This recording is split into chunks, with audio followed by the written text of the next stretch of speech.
Welcome back. So glad to see everybody still with us. Um, okay, we're coming into the family reunion, and this is just a big gathering of all of my siblings and all my nephews and nieces, and I guess great nephews and nieces and everything. So I'm gonna go ahead and release the information to the family. Uh, the family just overwhelmingly lifted me and my family up and did just outstanding, far beyond what I could ever expect a family to do. There was money raised, there was countless support, there was endless notes and just support and hugs and love from all around, and I can't even begin to express some of those things and what they mean to me. But through this time, I was really sick and just really tired and had fallen, basically just gone to bed, and Brittany had allowed me to do that. And it was also falling in line. What I was afraid of is often when you get diagnosed, especially terminal, that patients often go to bed and they don't come out. And I was trying to be aware of that. Also, I was tired. I had been working and carrying so much for so long that I was physically just tired. And I believe ultimately that, I needed this rest and this helped to save my life. But Brittany did a lot of the recording and a lot of the work for me there at the reunion, and just did an outstanding job. And so did my kids. I had the majority of my children show up, and I just I just appreciate them. But I was in the basement asleep. So much of it, I remember very little of the reunion itself. It was just a trying time. But with we didn't have any second opinions to go to, and my brother, uh, Daryl, he had his church, his religious service had there was an oncologist in his services that he talked to about my condition and shared some of the medical information that I had that I was able to get a hold of and passed on. And he actually was friends and associate with oncologists here in southern Utah, in the same city I was located in. And I had sent all my medical stuff from my first diagnosis clinic over to IHC. And what they do is they have all their oncologists kind of sit down and they review what they have on you, and they determine on if they want to proceed forward or if they just want to turn you away. And we had sent this off to a prominent research center here in Utah, and they had turned us away. And we were kind of expecting IHC here to do the same thing. And I truly believe that, and this comes back to the power of prayer. I believe that it was my brother and the conversation of and just them contacting him. This doctor down here just deciding to go ahead and give me a shot. Now, if that's what happened or if that's not what happened, I don't know. But all I can share is my experience, and my experience is God came down and he worked through my brother to create this particular part of this miracle to take place. So there at the reunion, it was within the final day, maybe a day and a half before we were leaving there, we actually got a phone call from Intermountain Healthcare here in Utah, and said that they weren't necessarily taking my case, but they were wanting to proceed forward and get some further testing. We needed to get some more testing. We didn't even know what type of cancer exactly I had. We didn't know anything about the brain. And so they ordered a handful of tests for us. And in the meantime, we're filing for medical insurance and trying to do what we could to pay for it. We're out of money and out of hope at that time, but it looked like we weren't out of the woods yet. They were going to go ahead and allow some of these tests to take place, even though we did not have money to pay for them. And I appreciate that for them for doing that. But anyway, that's where we're up to. And we've got some results of some of these tests and where we're at. So enjoy. Don't forget to like, subscribe, and if you're feeling up to it, let's share it. Thanks. July 17th, probably around 1:30 in the afternoon. Had my MRI this morning for my brain. There's tumors. They just called me and they want to treat the tumors in the brain before they start dealing with anything else, just to help prevent from seizures and incontinence, blindness, whole litany of stuff they mentioned that side effects of this. So, of course, it's a rush. I'm scared.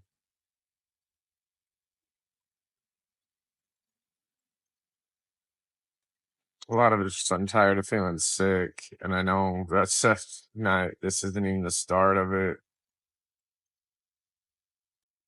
I'm wondering if it's. I'm trying to think of the end result. If it's all going to be worth it, or am I just destroying the last few days I've got left on this planet?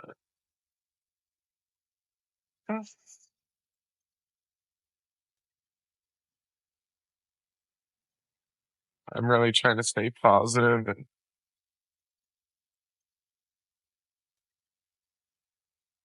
but this shit is everywhere.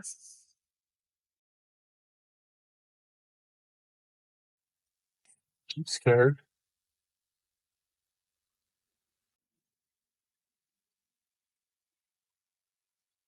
Start fighting this stuff.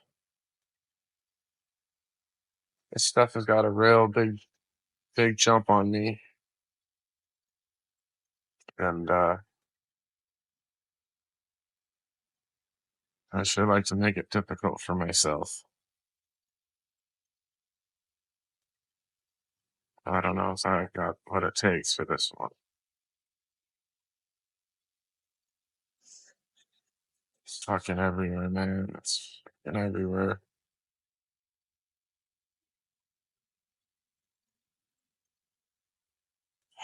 She's gonna make for a better success story, I guess.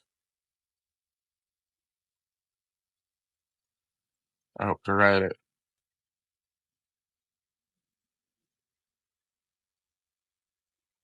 Gotta live it first, I guess.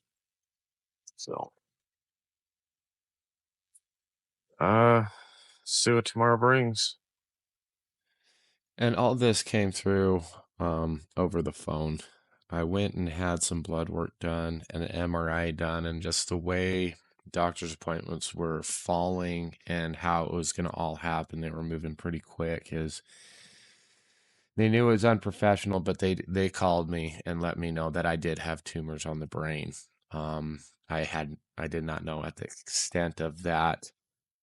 These next two appointments, that's the reading of these results, and if IHC was going to offer any type of treatment or if there was any type of treatment solution.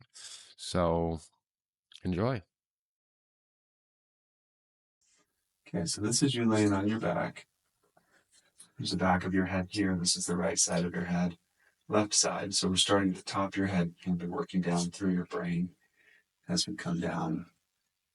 So this gray with the little folds in it, that's your brain tissue. The dark here is your skull, and then the light around that is scalp. So we keep marching down through. You can see there's a line right down the middle of the brain. That's normal. See a little area of abnormality right here. See that lighter spot there? That's consistent with the brain metastasis or tumor spread to the brain. There's one on the opposite side of that fault. So there's this division there. So there's one here on the left and one on the right there. we'll just keep a count of how many we see as we go through. And I looked at it earlier, I counted 9. I think the official report said 8, but I counted 9 when I went through it. So 1, 2. It's the third one right here. These other things along the sides that you see in the middle, those are all blood vessels. And we know that because if we follow them, they kind of run in a continuous pattern. These ones that come and go like that, those are tumors. 3 so far is what we've seen. Fourth one right there, fifth one right here. And this one is your largest one. It has a dark center on it. Sometimes that means there's been some bleeding into the center of that tumor. Sometimes it means that there's what's called necrosis or cell death. As the tumors grow very rapidly, they outgrow their blood supply, so the center part sometimes can die.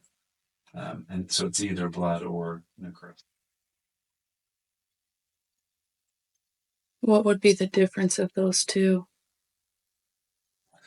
In terms of treatment, not a whole lot of difference. Risk of bursting or something? Yeah, great question. So with the bleeding, they don't typically burst, but you can have additional bleeding that can cause swelling and what we call a mass effect in the brain or increased pressure in the brain. You don't get that so much with necrosis. And certain tumor types are more prone to bleed. We don't really fully know where this cancer began or what kind of tumor it is. We think it began in the lung. But, we can't really give you a risk because I don't exactly know what tumor type it is yet. So we've counted 5 so far. Keep moving down. The 6th one right here. The level of your eyes now. You can see your eyes up there, and this lighter area is the lens of your eye. There's your nose there. Here's to the sides. This is your brain stem in the middle there. 7th one, cerebellum. 8th one there. And 9th one over here. So those are the tumors that I saw as I looked through your brain. So what do we do with that? We saw a tumor in your lung, a couple places. We saw a tumor in your liver in some places. We saw a tumor in the spleen. Got this in your neck. Obviously, I don't have the imaging of that, so I'm not sure how many there are, but this is the one that was biopsied, so we know that's tumor. And then we see 9 spots in your brain. Surgery, we can't go through and dig all those out. That's too much for it. Yeah. And radiation therapy is a very focused technique as well, where we just put it in a localized area instead of, we can't treat your whole body with radiation. We would kill you. And so we have to be kind of conscientious about what we're doing to give you the best options for management without hurting you too badly. In the brain, because chemotherapy doesn't enter the brain very well, we typically will consider radiation therapy for lesions or tumors that are in the brain. Treating lesions in the brain is something called stereotactic radiosurgery.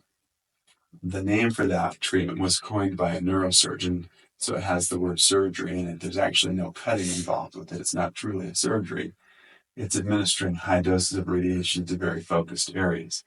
And we would target and pinpoint those 9 tumors, which we counted as we went through there. Each one of them would be treated. With this many tumors, is it practical? It is practical, yeah. Instead of bringing beams in from the sides, we use a technique where the machine rotates around you and delivers the tiny little beamlets from every degree of a 360-degree circle and then back again. In fact, we usually will do about 4 different arcs, we call them, where we're delivering radiation through each of these arcs. You could still have some cognitive decline, although the risk of that is far less than with whole brain therapy. You could still have some short-term memory decline, although again, the risk is much less than it would be with whole brain radiation therapy. Same for hearing loss and so would the whole brain radiation be more like a last resort? Yeah, so we use the whole brain more if somebody has more tumors than you have. Typically, the cutoff number is about 10. So more than 10, we tend to use the whole brain radiation therapy. Less than 10, we tend to use stereotactic radiosurgery.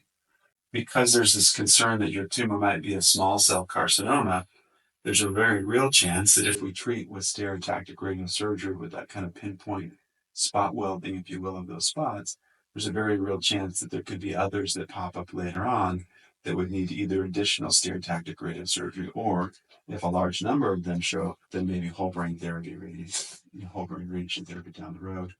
But you're young, you're 46. Yeah. You've got a family that's young, and I think that it makes sense to give you the best chance of maintaining cognitive function as much as possible. Yeah. But there may be others that show up down the road. So that would be my first recommendation for you, would be stereotactic radiosurgery to those lesions. Second recommendation would be whole brain radiation if you didn't want to do that, first choice. And then the third option that would be available to you is just to do nothing and to wait and watch and see if there's any benefit from chemotherapy. I'm kind of nervous with my dad died from having tumors in his brain. He had malignant melanoma, and they cut it out. And went like 3 years, had his tests and everything, but they never checked his blood and they never scanned his brain. Mm-hmm. And, you know, he's on vacation, woke up, half his face was droopy. They take a MRI, came back with like 30 some odd tumors. Mm. Went through one single round, and I almost want to say it was the pinpoint radiation, what they were trying to do, but he went through like one round, but, you know, he only lasted a few weeks after that. Yeah. So it's, when it comes to the brain tumors, I'm particularly, I mean, I'm nervous about all of it, but yeah, I think I would want to do the pinpoint treatment, and then we'll deal with the body as well with however. So usually we'll do the brain radiation at a time either between cycles of chemotherapy or before you start chemotherapy.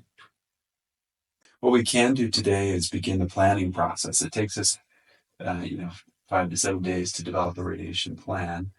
And so the planning process involves having you lay down on your back. We make a custom headrest for you.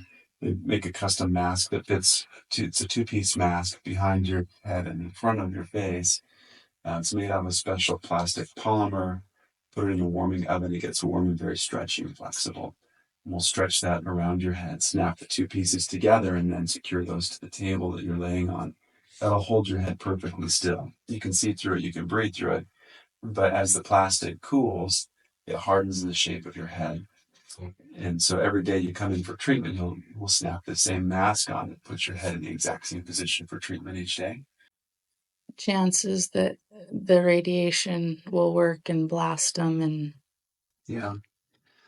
so be radiation gone. is generally pretty effective at treating these tumors in the brain. Various studies publish different success rates, but with stereotactic radiosurgery, 80 to 90% successful at treating these areas. The concern is twofold. One, new tumors growing elsewhere in the brain that we can't see now. And obviously we wouldn't be treating those with this approach. And the second is developing what's called radiation necrosis, which is where we treat the tumor and kill the tumor, but as the tumor dies, some of the brain tissue around it also.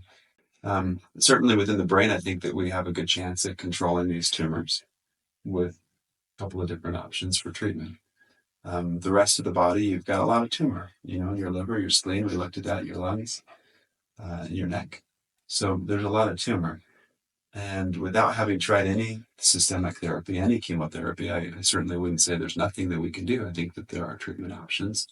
I don't think it's right to write you off, so to speak, without. Yeah, thank you. This is. You gave me hope. Yeah. Completely different. So. Now, I don't want to come across wrong in saying that we're going to cure you of this. We don't have. I'm not necessarily looking at cure as a word that's far away, but manageable. Yeah. Can we add some time? That's what we're more or less looking for, just to even give us a little bit more time to grasp what we're dealing with. Yeah, though. No, I think that's where we are. Treatment to control this as much as possible, to give you more time with your family. That's kind of what our goal is. Yeah, we're there. We're not. We're also trying Eastern approaches along with it, and sure. as far as the radiation goes, is there anything that we should be avoiding that, would lessen the effects like the chemo? What kind of Eastern approaches are you? He's on silver, Hmm. nano silver, S6T, and we started him on the dog dewormer. Ivermectin or which one? Starts with an F. In general, during radiation, we want you to avoid anything that's very high in antioxidants, which sounds a little counterintuitive because those are usually good for you. You can eat any food that you want to eat. Not sugar, though. You could eat sugar too. Cancer lives off of sugar, but so does every other cell in our body. So, in general, sugar is not healthy for us. Simple sugars. Yeah. Most foods that we eat are broken down into component parts, including sugar, which our cells use to survive. But a burger won't kill him, right? Burger won't kill you. Okay. You want a bowl of ice cream? That's probably okay. Okay. Yeah. It's your birthday. He can have ice cream today. Is your birthday today? It's mine. Oh, happy birthday. Thank you. How old are you today? 22. 22. That's exciting. Happy birthday. So I went from one doctor's appointment straight upstairs to my primary oncologist doctor.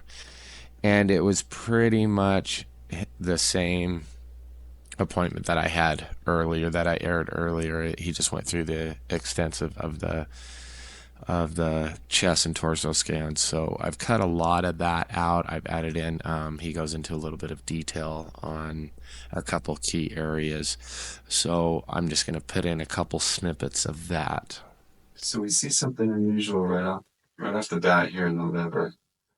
You can see that the liver should have, this is the liver, it should have all this kind of a color tone. And we see a change right there. That's abnormal. See another one right here, another one right there, and right next to the other large one. See one right here. Then we start to see something over here. This is your spleen. Your spleen is a little bit enlarged, and there's something abnormal going on there. This is your stomach right here. See another area of abnormality around the liver there. You can see the spleen a little bit better here. This is your left kidney. Here's your right kidney. Got a little something right here in this bone. It's probably what we call a bone island. That's hard to know for sure. Just this one scan. But in terms of tumor, you've got a few of these little things that look like bone islands that could also be tumor. It's hard to know for sure on this particular scan. So this is a little higher up, same orientation.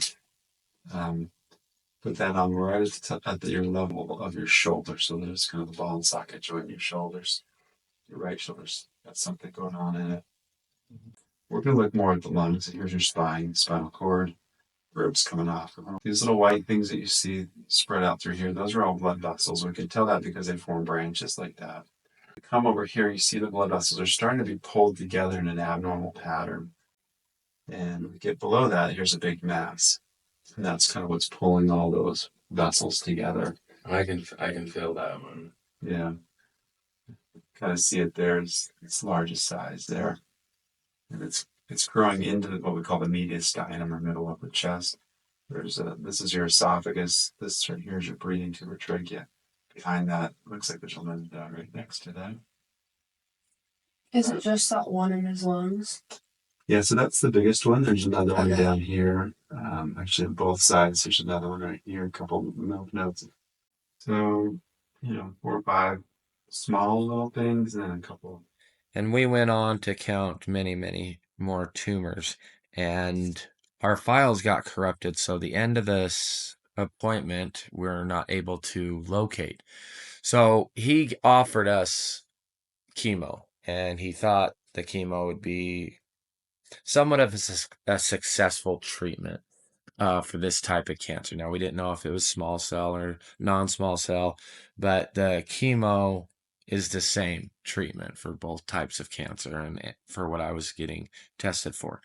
So he offered us that treatment, and And just like the previous doctor, he was very clear about that this was not a cure, that he was not offering any type of cure, that this was hoping for a prolonged quality of life, but also gave the warnings as well as sometimes when you come after it, it just ignites the fire and can speed the process. So he gave us the same, I guess, warning to the chemo. So we went home and weighed our pros and cons and came to the conclusion that we were going to be tackling this with both, I guess you would say, alternative medicine, and also going to come at this with a Western medicine front with some chemo and radiation. And that concludes this episode. I want to thank everybody for sticking around and taking this journey along with me. If you haven't yet, please like and subscribe and share this with your friends. Thanks. We'll see you on the next one.